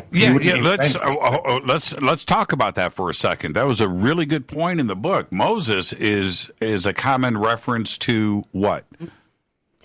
Well, it's son of. It's son of a god. Normally, it comes at the end of a word. So, like Moses, son of Thoth. And actually, that's quite a good point, because he's missing a bit. There should be something before Moses, but there isn't. But anyway. But there are also other characters that have, again, it's recognized by scholars who have Egyptian names, and these are among the priests in the early part of the story. There's a character called Phineas, there's one called Hophni. These are actually Egyptian names. There's another character called Merari, which is Egyptian. One which isn't acknowledged, but we think should be, is Miriam, Moses' sister, which comes from an Egyptian word meaning beloved of. Often given to the daughters of pharaohs, as Moses was given to the sons. So there's actually a very strong body of evidence that the original priesthood that came out of Egypt and into the Promised Land were native Egyptians, not, they were actually led by an Egyptian group who were in charge of the religion. Which kind of takes the ground from under the Exodus story, in a way. So, I mean, yes, it is, it's a huge thing to readjust your mind to if you've been brought up with the Exodus story as told in the Bible and traditionally told, because you get the whole Passover thing, and, but yes, I mean, Moses was almost certainly an Egyptian. And as Clive said, not just Moses. It made a good movie, though. Several movies. It made Charlton Heston a star. So and I say that in jest, everybody. Don't send me email. I say that in jest, not really. is that if all of this, when we look at the geography of where Jerusalem is and where the Giza Plateau is and Lower Egypt and what was going on there, geographically, these areas were all technically one and the same. You could walk from from one area to the other. And if all of this foundation happened at 1500 BC in Egypt, right, 2000 BC, that all of these religions are connected, including Asherah and the way that things were represented. Yeah, there were very strong connections between the Canaanite religions and Egypt and the other peoples around there. They kind of mixed and matched. Well, yeah, and also, quite late on, towards the time of Jesus, there was the great seaport of Alexandria in Egypt, which was the great melting pot. I mean, they had Buddhists there. It was basically, you could find, I should imagine, huge numbers of different religions there, and they all lived in the same area, and they all interacted. So, we tend to think of the ancient world as being, it was Egypt there, and it was, so-and-so there, and it was entirely different. But as you say, it was walkable, or certainly sit on a donkey, and there was an awful lot of trade, an awful lot of debate, an awful lot of interaction between all these various cultures. And the other point that I want to make about all of this, certainly in a geographical sense, is when we talk about Abraham and Ur, which is modern-day Turkey today, but on the border of Syria, Göbekli Tepe is actually right there too as well. Yeah. That, again, geographically, everything is all tied together. Yeah, and the Bible stories tie them together because it has, for example, Abraham moving around a lot, as you say, from Turkey. He starts off in Mesopotamia, he goes to Egypt, he goes to what is the land that's been promised to them, to what became later holy sites of the religion. So in a way, the Bible emphasizes this kind of unity of all those territories by having the characters move around them a lot. And taking their God with them.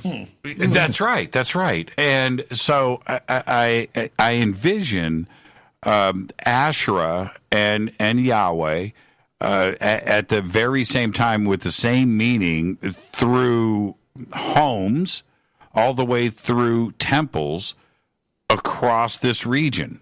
And that's the part that today, if this is missing today, but yet it was absolutely a foundation of everything in that entire geographical region. It's astounding to me. It's a mind-blowing concept. It is, yes. And you don't get much more of as you say, a foundation psychologically, apart from anything else, as a father and a mother, so a god and a goddess.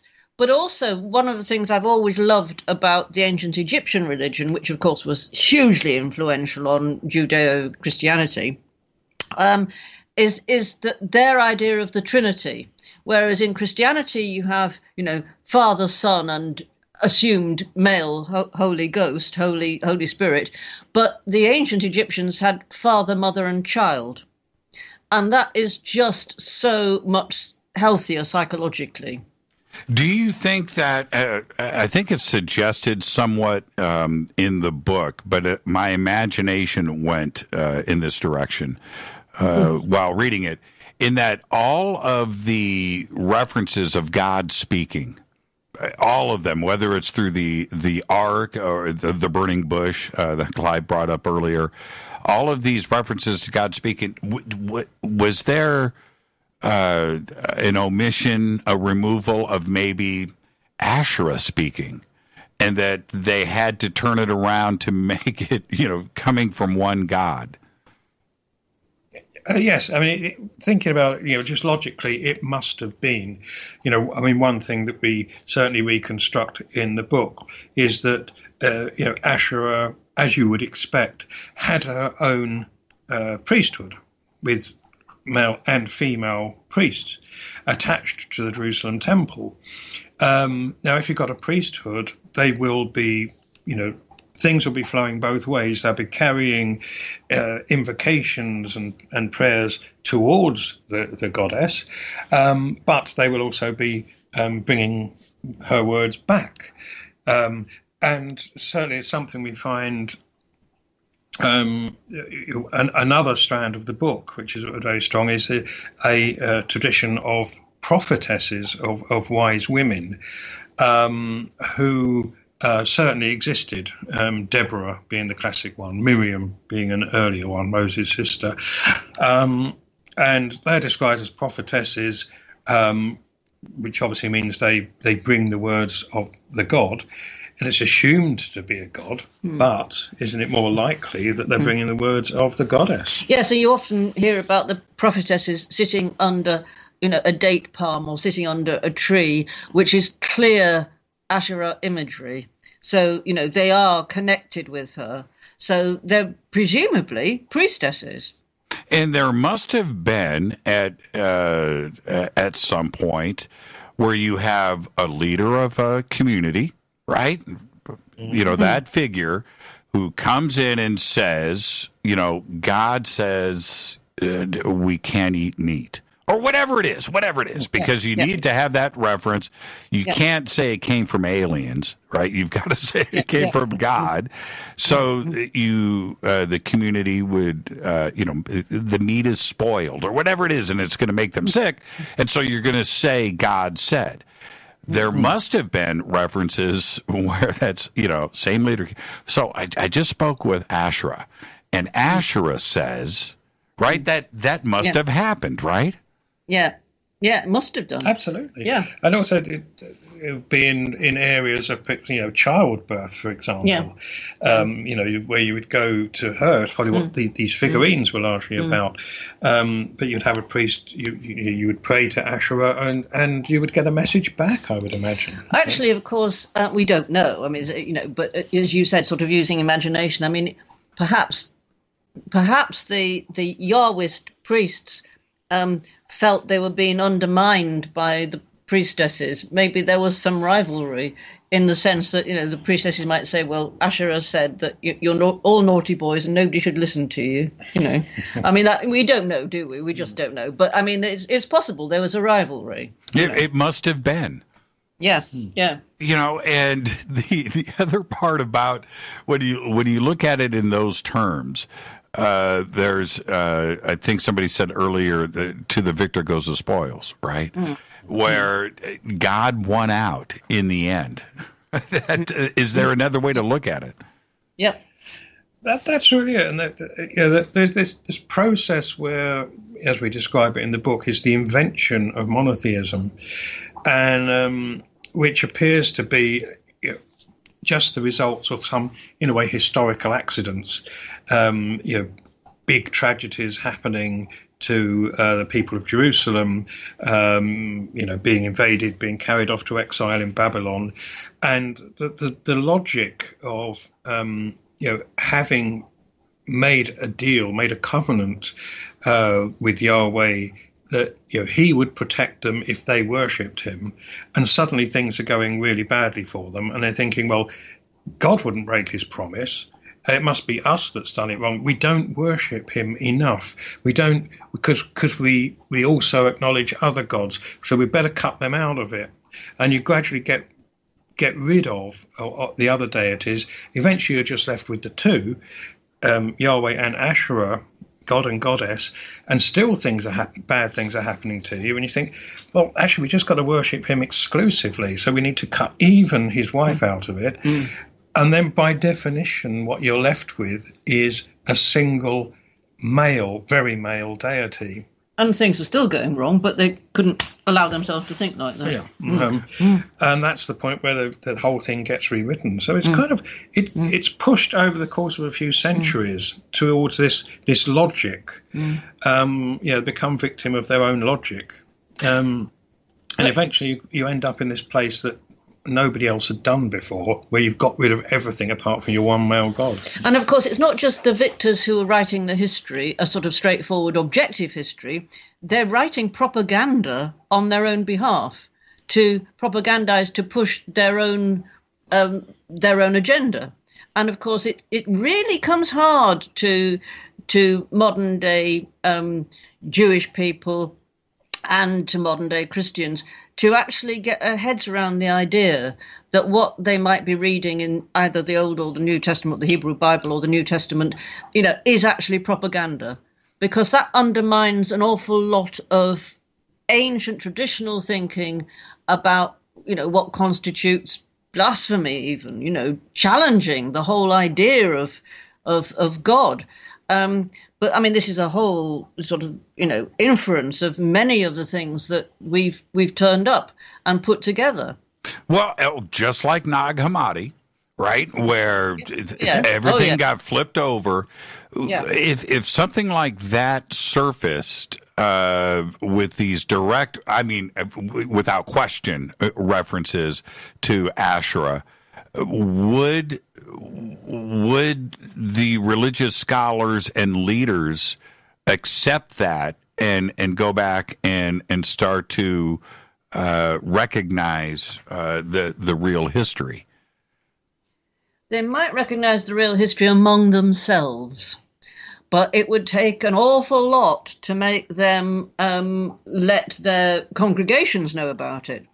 I mean, when you consider that, as you referenced Nag Hammadi, the discovery of the so-called Gnostic Gospels in 1945, most people now in church who attend churches don't know about them. They have no idea. And that was 1945, and they have been translated into English, and, they just don't know.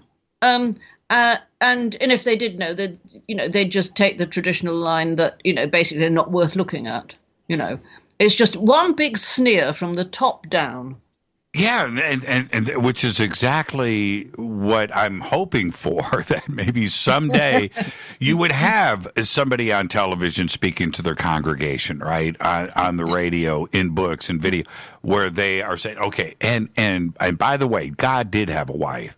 And her name was, and she said, and she was worshipped, and she did have her own cult, right? She had her own priesthood. Yeah. And these were the things that she was teaching back then. And that's a whole, you know what I mean? That's a paradigm shift that you can't measure. Oh, yes. Yeah. But just to give an idea of, how long this process takes, the first academic book written by a biblical scholar arguing the case for Asherah being God's wife, came out in 1949. And it's like, who's heard of it? Then there was another, a classic book in 1967 by a guy called Raphael Paté called The Hebrew Goddess, which also, that was more about stuff in later Judaism than we're talking about, but it's still there. So that was 1967. And it's, these books have been around for a long time. They've been supported now by much more recent archaeological evidence, because these the earlier books are based more on the reading of the texts. But so it's been at least 50 years that this information in some form or another has been around. But as Lynn was saying, the average churchgoer, average synagogue goer still has no idea about it. And that's partly one of the reasons for writing the book, is to kind of collect all this stuff together from all the scattered sources and say, just look at this, look at what happens when you join all the dots between this. And we've been talking a lot about, the Jewish side of things and the Hebrew side of things. But what about the Vatican side of things? What about the Vatican? Yes. Well, I mean, the other big part of the book, and the reason for writing it for us, is because these discoveries give a whole lot of context and background to what we think Jesus was about. That there was a heavy element of the sacred feminine and what Jesus taught, which is where Mary Magdalene comes in. Same reasons for writing her out of the New Testament now. But and once we understand how strong this sacred feminine goddess tradition had been in in Judaism, the earlier version of Judaism, the Hebrew religion, and how recently it had been attempted to suppress it. And of course, ideas like that are never completely erased. You realize it survived underground, and it starts to put a lot of context and understanding on what Jesus was trying to do, and Mary Magdalene. Yeah, I mean, we over the course of 3 books, as we mentioned, the Templar Revelation, Masks of Christ, and now When God Had a Wife, we've slightly shifted our position, but basically kept the same position, that Mary Magdalene was a priestess, and it was kind of what was she a priestess of? And we started off thinking, well, there's so many Egyptian references, as it were, to what they were about. It had to be ancient Egyptian religion. Now we've shifted it ever so slightly, really, to say it was ancient Egyptian, but in a sense it was also Jewish, because, of course, we now trace an awful lot of the Jewish religion back to Egypt anyway. And we believe the bottom line is that what Jesus was trying to do was trying to return the Jewish religion to its origins. And its origins were pretty Egyptian, but also, of course, they had a goddess. And we believe that's what Jesus was trying to do. And that if you like, the early Vatican, the very, very early Vatican, knew all that. But the last thing they wanted was to have, generations of women being inspired by Mary Magdalene. They didn't want women to be assertive or have a role in their religion that they were creating as a power base for themselves. And in doing that, what they did was effectively they insulted Jesus, and they did it quite deliberately because they knew that he adored Mary Magdalene and that he revered her, that he honored her as a priestess, and that he was trying to make sure that she had a legacy, and it just didn't happen. They weren't going to allow it to happen. They insulted him by, in effect, the irony is, and this is I know it's a very tough and harsh thing to say, but in effect, the Vatican, by creating what became Catholicism, were insulting Jesus. And he consulted. He listened. He had conversations with her.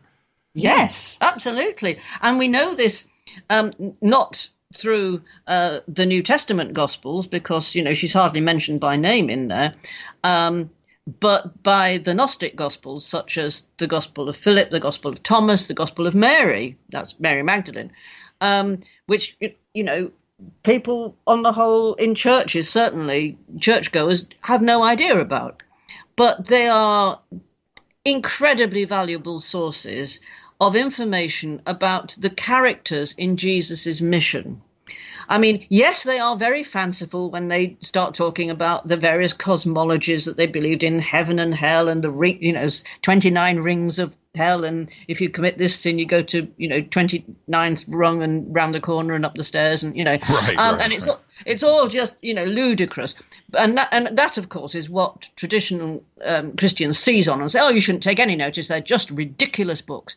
But once they start describing Jesus and the individuals in his mission, it all leaps into sharp focus and all the nonsense falls away. And quite clearly, all of the books I mentioned, Gospel of Thomas, Gospel of Philip, Gospel of Mary Magdalene, they all draw on a same source. And they quite clearly were not making it up, because if they were going to make something up, it would be all sweetness and light among Jesus and his disciples. But it isn't. And the one thing they all describe is how Simon Peter, St. Peter, hated Mary Magdalene. In fact, he hated all women. That's made absolutely clear. But he threatened to kill her. And she says to Jesus, I'm frightened of him. He hates me and all the race of women.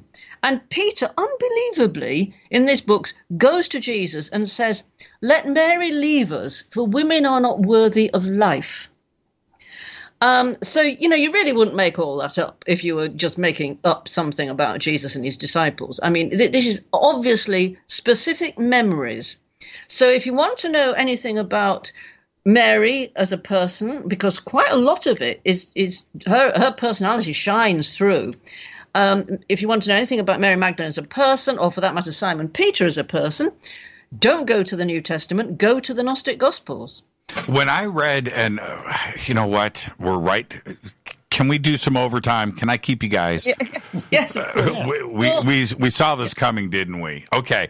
And when we come back, believe it or not, I'm going to squeeze some UFOs into this conversation too as well. We'll do that when we come back, but we're going to continue with Mary and Jesus, and I have another specific question to kick things off. Stay right there. We're going to go into overtime with Lynn Picknett and Clive Prince. We're discussing their new book, When God Had a Wife. It was released yesterday here in the United States, and you can go to their website, picnicprince.com. The links are at Jimmy Church Radio. We'll be right back. More overtime after this short break. Stay with us.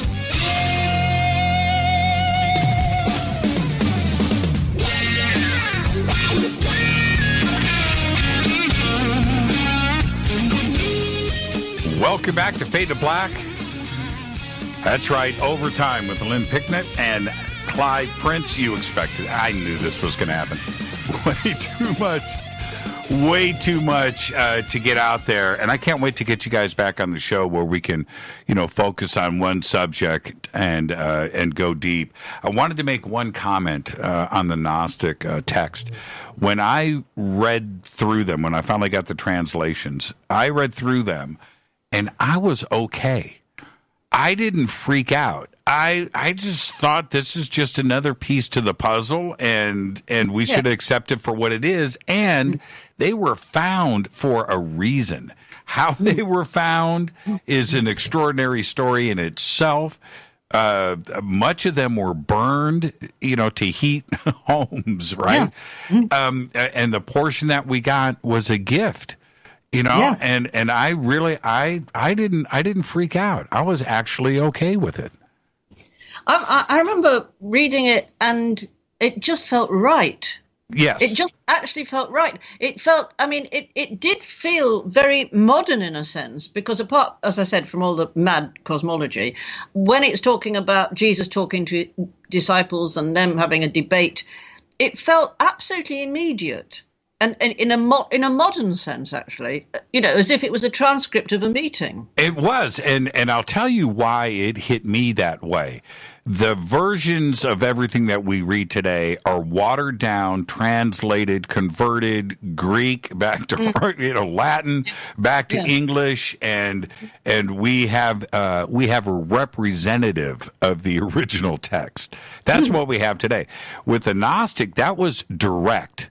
That was not translated, and retranslated, watered down, and edited throughout time. It was a window of the past that was absolutely very direct, like you were there. Yeah. It hadn't been edited at all, but simply because those books had been hidden for centuries and centuries, and so nobody had got their hands on them to do any editing. Yeah, it was a fascinating read for me. Fascinating. Yeah. And I want to ask you a direct question to both of you. Lynn, I'm going to go to you first. How important is it to go back and rewrite history? How important is it to the world to go back and examine and present and correct? How important is it? It's essential. At the same time as, as saying this is what we do, we revisit history, various aspects of history, various stories, various personalities, various traditions.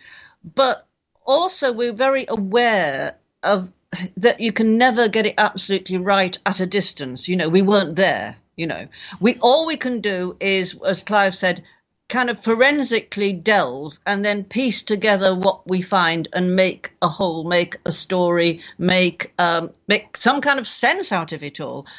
But, you have to have a kind of humility about it, because you weren't there, and it's somebody else's story that you're trying to get right. Clive?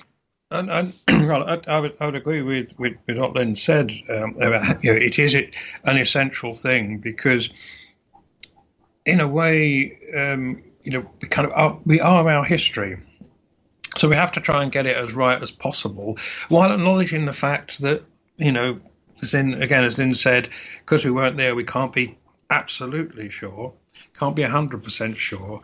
But so much of what we do today and what we believe today is based on a particular version of history, a particular telling of history.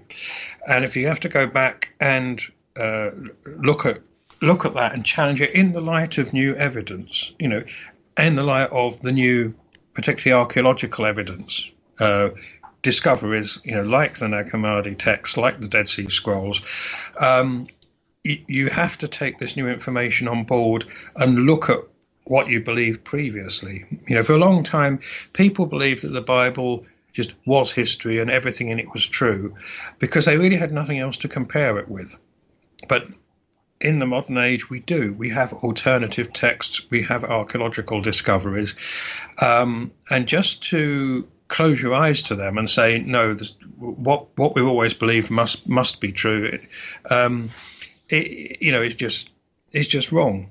And if it affects the way you look at history and it affects the belief, well, that's just something people have to take on board. But it is absolutely vital that we don't carry on sort of blundering into the future with these kind of blinkers on about the past. Being complacent. Yeah, being complacent, we all lose. Yeah, absolutely. Yeah. But also there's the thing too that we automatically, and it's obvious why, it's only natural, when we look back at history, we impose our own 21st century views on the people back then, and that is often just wrong. An example really is modern Christianity. Modern Christians think, what a terrible thing it would be if the first Christians were accused of what they would call sorcery or witchcraft or magic. But in fact, the early Christians, they practiced what we would call magic. They thought in magical terms. It's not some dreadful pagan thing. It's the Christians did it. And that was the mindset of the time. But we're imposing our modern view backwards. So we've got to be very, very aware of that and have a kind of humility and a respect for the people back then. Now, I can't let you get away, Lynn, without me bringing up, you wrote a book called The Mammoth Book of UFOs. I certainly did. Yes, I did. You wrote a book called The Mammoth Book of UFOs. Yeah. And in that book, you point out a couple of things, but I want everybody to know, and you can go back and check this out. I'm speaking to the audience, and you can go and find the book. But this was written in 2001. Yeah. And some of the comments and the way that you presented the book then, here we are in 2019. Much of it now has not only come to pass, but it is a general way that we look at the UFO subject today. When you look at the way that UFOs are talked about today and the way that you wrote that book and your views on it, certainly about religion and demons and angels and religion, these are subjects that are talked about today in direct reference. Did you have a vision of the future? Did you know that this was going to be the way it was going to be discussed today? No, I mean, I really didn't. I'd love to be able to say I did, of course, but that wouldn't be true. I just wrote what I thought, and from the evidence, as far as I could see, and I have actually seen a UFO myself back in the 80s. I thought, well, this is a phenomenon that is not just nuts and bolts. Sometimes it appears to be nuts and bolts, sometimes it doesn't. It's about a shape-shifting paranormal phenomenon, or a series of phenomena. And it does tie back to the old stories of, the appearances of demons or aliens or angels or fairies particularly, which does suggest to me that it's not so much extraterrestrials that we're looking at as some kind of extra-dimensional earth creatures that go back a very long way. What I call the true indigenous race. But, I don't know for certain, but the evidence seems to point in that direction to me. I mean, I am absolutely not a skeptic about the paranormal. I grew up in a haunted house. I've seen a UFO. This is very important to me. But to me, it doesn't necessarily suggest an extraterrestrial hypothesis. And when we go back, and I want Clive's opinion on this too as well, but Lynn, let me ask you, when all of the research that you have done with religion, which is fairly complete, and a lot of unanswered questions, but your research is there. And when you research angels, demons, gods, information coming from the stars, from the heavens, is there a direct reference with religion going back that could be an alien presence? As far out as that may seem, it seems the stories are nearly the same. Well, I mean, I've been asked this quite a lot. And I would say, obviously, we don't know for certain. We just don't know. I mean, it could be. It could be that the ancient astronaut theory is correct. There could be variations on that theme. It could be that way back, some beings arrived, or ourselves from the future, or whatever, and then just arrived and were here for a relatively short space of time and went away, and then humanity just sort of recreated the story in different forms, and which became religion. Or it could simply be that there's no alien input. It's just a kind of two-way thing. Humanity has created almost as thought forms the gods, and they become archetypes, and then it's a two-way process. It's an endless recreation. Right. And Clive brought up the burning bush, and if we take that, let's just take that as a real event. It's a real event. It really happened. But Moses, if that communication was with a voice, with an entity that God, E.T., whatever, but Moses comes off the hill and he needs to go and speak to the Israelites. He can't say, I was just speaking to somebody from Venus, and he's right. He can't do that. He has to say, it's God that I spoke with. Well, and in his own terms, would he have understood, a being from Venus and what that meant? He would have had the mindset of his time, so he would have interpreted it as a god. It's something. The things we've been talking about most of tonight is the way these experiences were written and told many centuries later when the Hebrew Bible was created. Now, I'm sure Moses had an experience with the burning bush experience. Only he was there, so only he knew what happened. But then that story is passed down, and then many hundred years later, the temple authorities impose a specific meaning on that.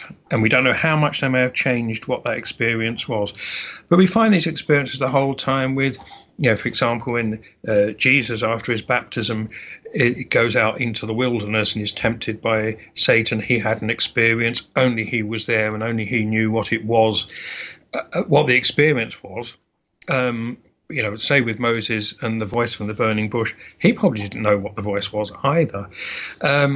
So a lot of the, what becomes the core of a religion is based on an experience somebody had, an experience with the other. We could say extraterrestrial, a god, a thought form, something breaking in from another dimension, another realm. But, the only word, Lynn and I use of it is the other, because we don't know what else to call it. Mm-hmm. But all these religions always start with those experiences, but then there's layers of dogma put on top of them. And in the end, you don't actually know what that core experience was, other than that there must have been one. And we see it time and time again. And what I find most fascinating with that is when you have Christianity or Catholicism, or, you know, pick a religion that will stay on the angel side of things, the religious side of the experience. But today, when we talk about ghosts or parallel worlds or voices or entities, that isn't real. Right? They won't accept that, but they will accept the conversations that happen in the Bible. Yeah, absolutely. Couldn't agree more. You know, it's like, oh, the paranormal is, oh, you know, it's tainted with the occult. You know, we can't have that. That's right. Demonic, or that's evil. That's the dark side. At the same time as, you know, pushing all the stories of miracles and raising from the dead, and, you know, and virgin birth, and to them, you know, that's untouchable. You know, you can't criticize it. You can't take it apart. But they have they feel they can just go for other people's beliefs. Yeah. You know, we can have conversations with angels, right? Yeah. That's okay. Yeah. Jesus can go and hang out with Satan, right? Yeah. That can happen. But today, if it happens, it is heretical. It's evil. It's a you know, it's a paradox. I just don't understand. You take the other point of view, the kind of skeptical, kind of scientific point of view, that you say all these things are illusions or delusions. You know, they're just you know, symptoms of you know, mental illness or something. Right. So they're not real. So you've got those two things. Religion tries to impose a meaning one way, and then the very kind of materialist, rationalist scientist tries to deny any of this religious or paranormal ever happens, and yet these things have had a profound effect on our history. Yeah, but I mean, you know, also the specific cases of people having visions, I mean, quite recently, such as Bernadette, you know, Saint Bernadette, who saw, I mean, what she actually saw was she described as a little thing, a little girl standing in a tree. She went and told the local priest about it, who instantly, because he was very into the whole, you know, Virgin Mary cult, instantly he said, "Oh, you know, it was Virgin Mary, wasn't it?" And she was a completely uneducated girl who was in awe of his learning and said, "Well, it must have been, you know." But she sort of backtracked a bit. But basically, that's not what she saw. And he instantly imposed a meaning and a traditional meaning on it. And look what it's become, you know, Bernadette of Lourdes, you know. So that's one story. And you can see exactly what happened there. Well, and Clive brings up, these are both great points. And Clive's point about, you know, some type of psychosis or schizophrenia or science is going to say it's delusion or it's not real. That's the basis of their arguments today. But yet Moses can listen to the Ten Commandments, right, and carve this into stone. That was a real event. It seems to me you can't have one without the other because they're the same story. It's the same experience. Well, yeah. I mean, it's the same sort of thing. You know, it's the other. It's the other intruding into our lives and making an enormous impact, you know, through the visionary, and an enormous impact for millennia, basically. But on the other hand, you know, the same people who take that absolutely literally on board appalled anybody who you know is into nature worship or you know just think that's just beyond the pale. Well, and should we? Because I do. Shouldn't we accept folklore and mythology that has been handed down traditionally? You guys live in the UK. Were some of the best, right? It's all based on something. It's based on some type of reality, isn't it? Yeah. Absolutely. Yes, I mean, we are big sort of fans of folklore and think it does tell us things. Again, a meaning gets imposed over the retelling of that story, but nevertheless it begins with something... you know, it begins with a real experience of some kind. And the fascinating thing is to try and get back and work out what that original experience was. Often it's completely impossible. You really would have to be there. But nevertheless, it's it's fascinating trying to get back to that. But also something that's very important, and obviously, Jimmy, you would agree with this, is that we don't go back and look at the stories and think, oh, they're just liars, or they're just mad, which a lot of modern skeptics do, if they bother to look back at all at these stories of, say, encounters with fairies, classic encounters with fairies.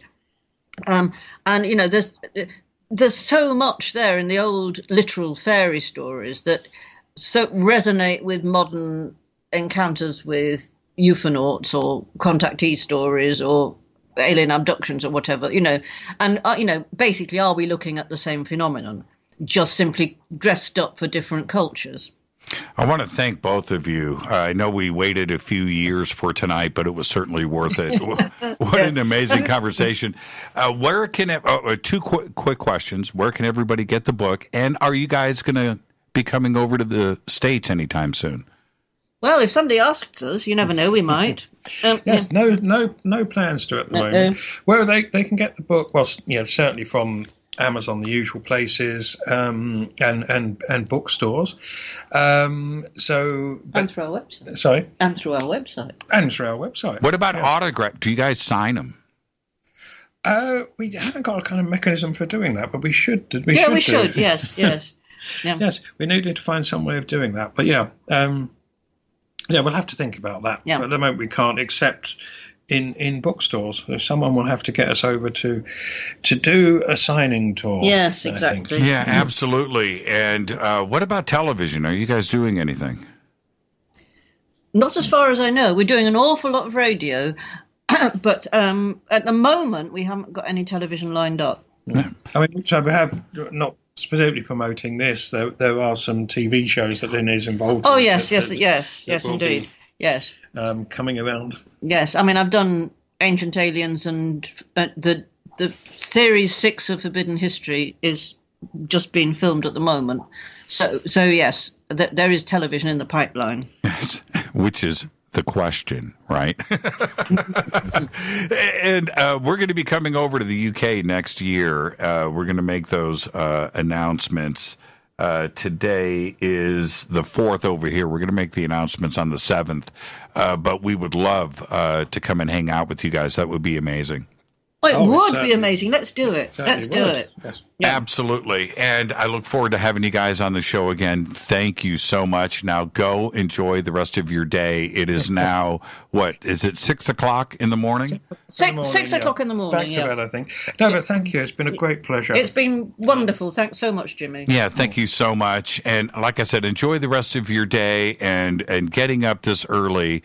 This audience really appreciates what you guys have done, and I want to thank you on behalf of the community for an extraordinary career. Thank you so much. Well, thank you so much, Jimmy. It's been a pleasure. Thank you. And with that, I am going to wrap. We went straight to the credits tonight. Thank you so much, Lynn and Clive. And the book, you can go straight to picknettprints.com. The links are at jimmychurchradio.com. Click and head straight over. I am on my second read of the book. It's amazing. When God Had a Wife. Fade to Black's executive producer is Rita Camarion. Show is produced by Hilton J. Palm, Renee, Dennis, and Bob. Announcers are Steve Harder, Gene Vitoa, Mark D. Kovar. Webmaster is Drew the Geek. Music, Doug Aldrich. Intro, Spaceboy, spaceboymusic.com. Fade to Black is produced by KJCR. Excuse me.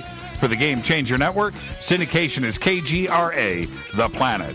This broadcast owned and copyrighted 2019 by Fade to Black and the Game Changer Network.